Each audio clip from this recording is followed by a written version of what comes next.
Suryapet depot నుండి సరస్వతి నది పుష్కరాలకు ప్రత్యేక బస్సులు. సరస్వతి పుష్కరాలకు సూర్యాపేట డిపో నుండి ప్రత్యేక బస్సులను ఏర్పాటు చేసిన ఆర్టీసీ అధికారులు ఈ నెల 15 నుండి 26 వరకు జరుగు సరస్వతి నది పుష్కరాలకు ప్రయాణికులు సద్వినియోగం చేసుకోవాలని పెద్దలకు రూ. 1100, పిల్లలకు రూ. 600 అన్ని సౌకర్యాలతో ప్రయాణికులను సురక్షితంగా గమ్య స్థానాలకు చేర్చడానికి ఆర్టీసీ డిపో ఎప్పుడూ ముందుంటుందని సూర్యాపేట ఆర్టీసీ డిపో అధికారులు తెలియజేశారు.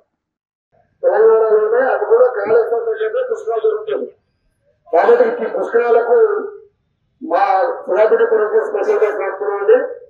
దీనికి యాత్ర ప్యాకేజ్ టైప్ లో స్నానఘట్ట కూడా తీసుకెళ్తారు. బస్సు ఎక్కడైతే పార్కింగ్ చేయబడుతుందో అక్కడే ఉంటుంది. అక్కడ ఉంటున్నారు.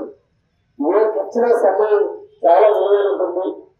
పుష్కర స్థానం బస్సు అక్కడ పోగానే మీరు మీ యొక్క లగేజ్ తీసుకొని అక్కడ కావాల్సిన లగేజ్ తీసుకొని స్నానఘట్ట కాడికి వెళ్ళిపోవాలి. అక్కడ వెళ్ళిన తర్వాత అక్కడ ఏమైనా కార్యక్రమాలు చూసుకొని 3 గంటల 40 నిమిషాలకు రుద్రాభిషేకం చేస్తారు.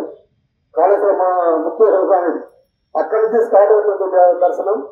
కాబట్టి మీరు వస్తు దర్శనాలు చూసుకొని అక్కడి నుంచి 6:30-7 గంటలకు మీరు బయలుదేరితే వస్తాక దారిలో గణపూర్ ఉంటుంది.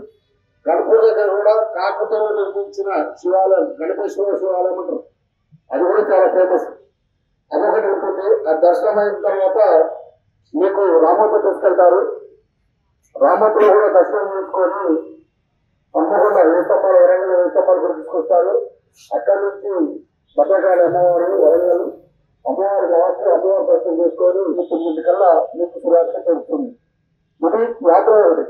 మీకు ఏంటంటే మరీ చెప్పడం ఏంటంటే మీకు